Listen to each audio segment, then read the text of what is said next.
Hello, everyone.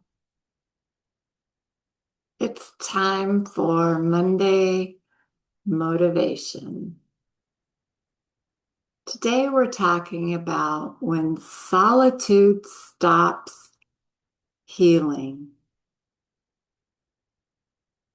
Have you ever found yourself saying, I just need to be alone?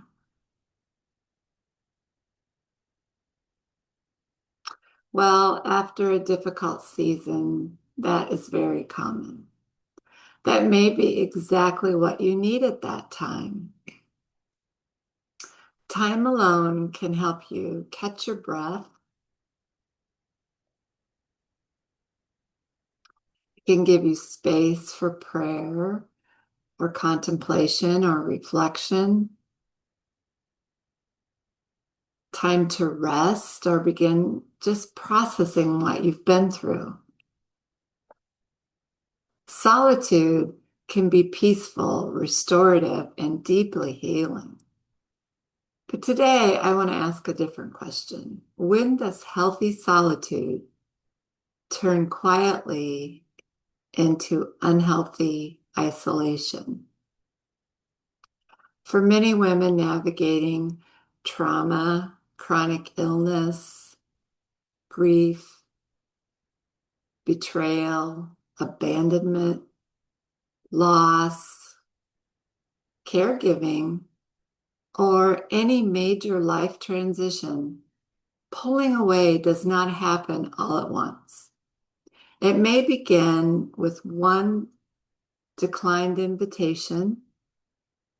Maybe it's an unanswered phone call, or a canceled lunch or coffee date, or it's just one weekend spent at home alone. At first, it may seem like protection or healing time. You just need some time alone.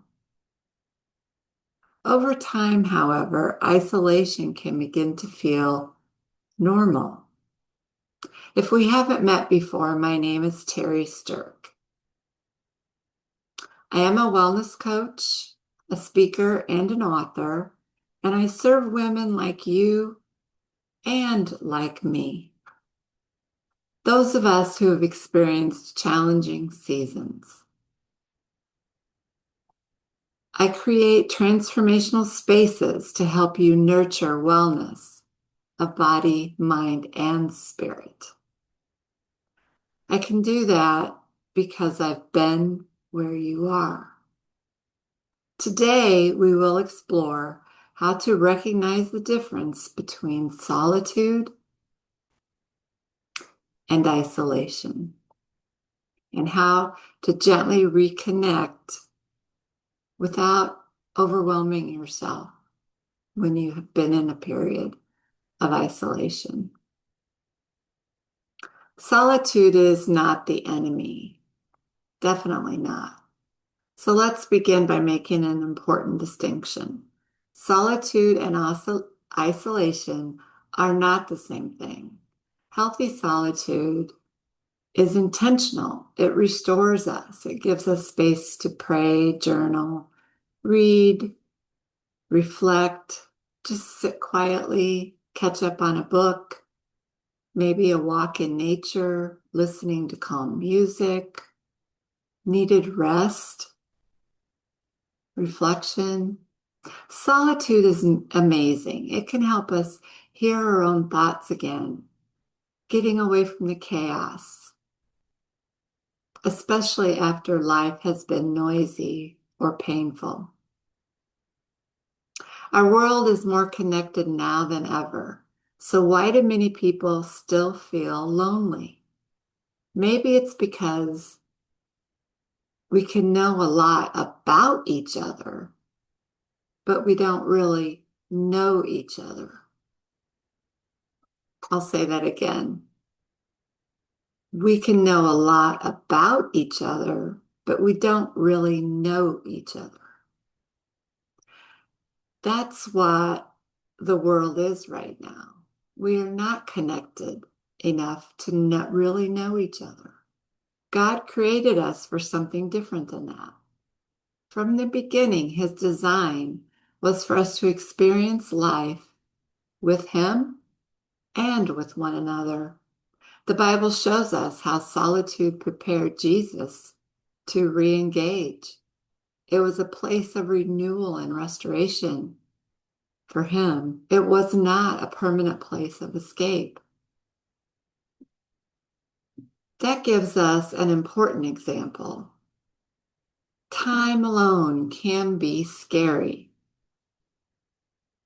but it can also be sacred. It can help restore our body, mind, and spirit. But healthy solitude eventually helps us return to life with greater clarity and strength.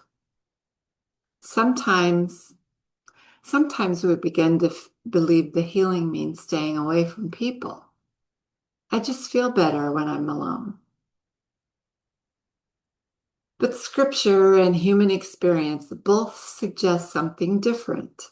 Healing often happens in quiet moments, but it also happens through healthy relationships with others.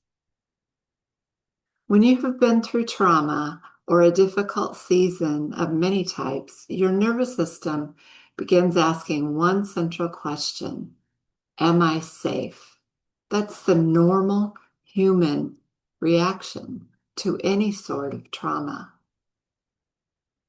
If people have caused you pain, if you've lost someone you love, or if illness changed your life, or betrayal damaged your trust, your brain may learn that being alone feels safer.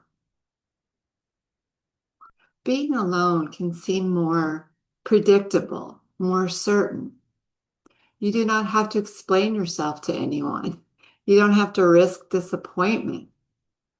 You don't have to wonder whether someone will understand. It is often your body's attempt to protect you. The nervous system becomes very efficient, helping us avoid situations it believes may lead to more pain. The challenge is that it does not always recognize the difference between true danger and emotional discomfort. A phone call, a phone call is not dangerous, but it may feel demanding, that it sucks up time, so we just let it go. A social event may not be unsafe, but it may feel exhausting. A new friendship may not be harmful, but maybe it's just uncomfortable and it awakens fears because you've been hurt before. Avoidance brings short-term relief. You do not have to face the discomfort in that moment, but the more often you avoid connection, the more difficult connection can begin to feel. What started as protection may slowly become a pattern. And so instead of protecting us for just a season, withdrawal can keep us disconnected for months or even years. Healthy solitude usually leaves us feeling clearer, calmer, or more restored. Isolation often leaves you feeling heavier, more disconnected, and less willing to reach out. That difference matters. After some healthy time alone, you may feel ready to respond to a message, take a walk, attend church, or talk to someone you trust. After prolonged isolation, even small interactions may begin to feel like too much effort. You may stop returning calls. You may cancel plans repeatedly. You may tell yourself no one understands. You may avoid asking for help because you do not want to be a burden to anyone. You may begin to believe that staying home is easier than taking the risk of being seen. You may also notice that your thoughts become louder when you are isolated.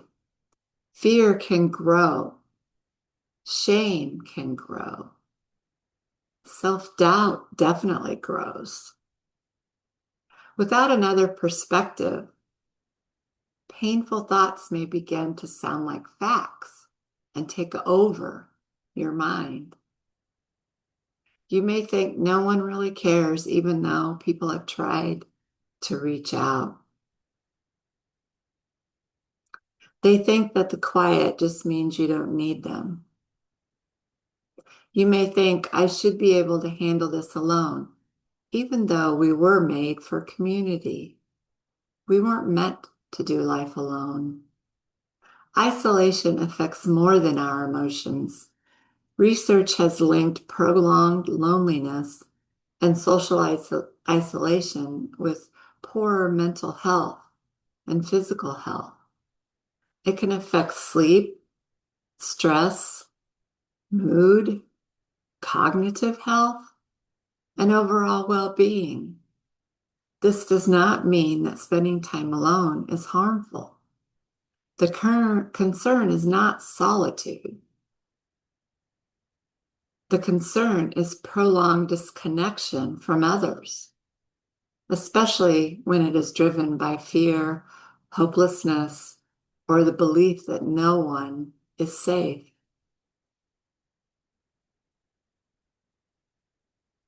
Perhaps there are trust issues that stop us in our tracks. A helpful way to evaluate your time alone is to ask what are you producing in your life during that time? Does it help you feel restored or rested or grounded? Does it give you space to pray or meditate or reflect? Maybe process. Do you feel more open to life afterward? Do you wake up feeling rejuvenated and ready to take on the world? Or does your time alone leave you feeling anxious, discouraged, numb, or disconnected, unaware? Do you keep postponing connection even though part of you longs for it? Maybe you're too much in your head, because sometimes our heart would tell us one thing, but our head tells us another. Do you avoid people because you truly need rest or because reaching out just feels like too much work or risky? You may need more rest than other people understand. You may need quiet after a demanding week. You may need time to recover from overstimulation, grief, treatment, caregiving, or emotional exhaustion. That is valid, but it's worth noticing when rest is no longer restoring you. Here are some gentle ways to reconnect. Healing does not require you to become the life of the party. You do not need to fill your calendar or force yourself into a large group. Reconnection can begin slowly. You might start by texting one friend that you've lost track of and just saying, I know I've been quiet lately, but I'd love to reconnect. You could accept one invitation instead of declining automatically. Maybe it's a coffee date or lunch. You might attend church if you haven't been for a while. You can sit near the back if it makes you feel more comfortable. You can join a small group or a book study where there is shared, there's shared perspective and less pressure to make conversation. You might ask a neighbor to go for a walk with you. You could volunteer, maybe an hour a week. You could spend time in a coffee shop or a library or a park simply just being around other people, but really not interacting much. You can feed off that energy of others, which will make you feel better. Sometimes the first step is not deep conversation. Sometimes it's simply reminding your nervous system that being near people is safe. The goal is to build safety with manageable experiences that lead to connection. Community does not mean giving everyone access to your private life. Healthy connection includes wisdom. Some people may not be safe. Some relationships may require distance. Reconnecting does not mean returning to harmful situations. There were seasons in my own life after breast cancer, after loss, after betrayal, and other difficult experiences when staying home simply felt easier. I was not trying to isolate myself. I was emotionally and physically exhausted, and I needed space to recover. I needed quiet. There was a time when I started reconnecting and accepting invitations, but I never felt like I fitted in like I used to. I needed time to process what had happened to me, time to understand who I was now. So much had changed, and I just wasn't ready. That time alone served its purpose. But eventually I realized that healing was not going to happen staying hidden. I needed to be with people. I needed community.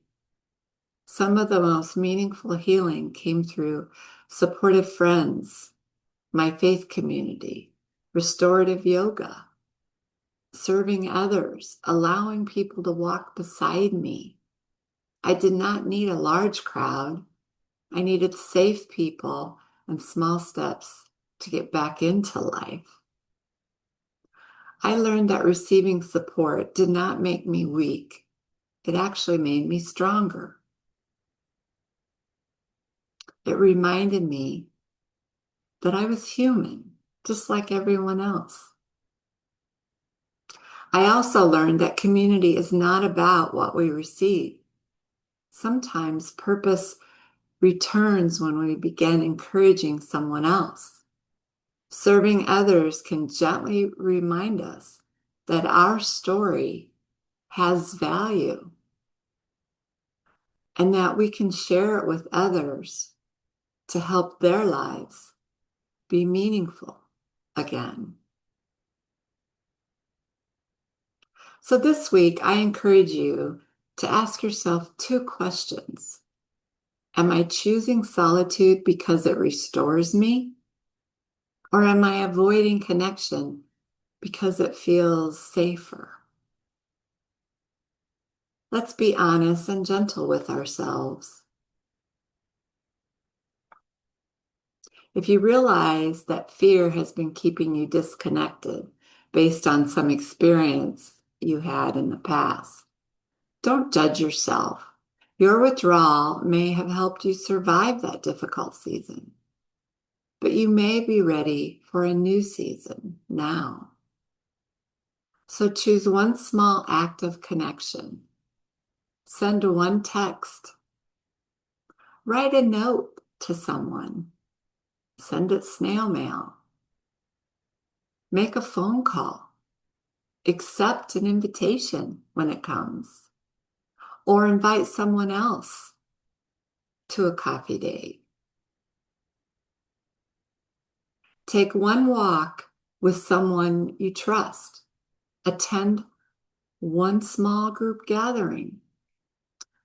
tell one person how you really feel, how you're really doing, being honest with them instead of just saying, I'm fine, I'm doing well, when really you're not. Healing does not require a giant leap. It does require some faith and realizing community will help you heal. It can begin with one safe conversation or one small act of courage, one reminder that you don't have to carry everything alone. Solitude can help us hear ourselves.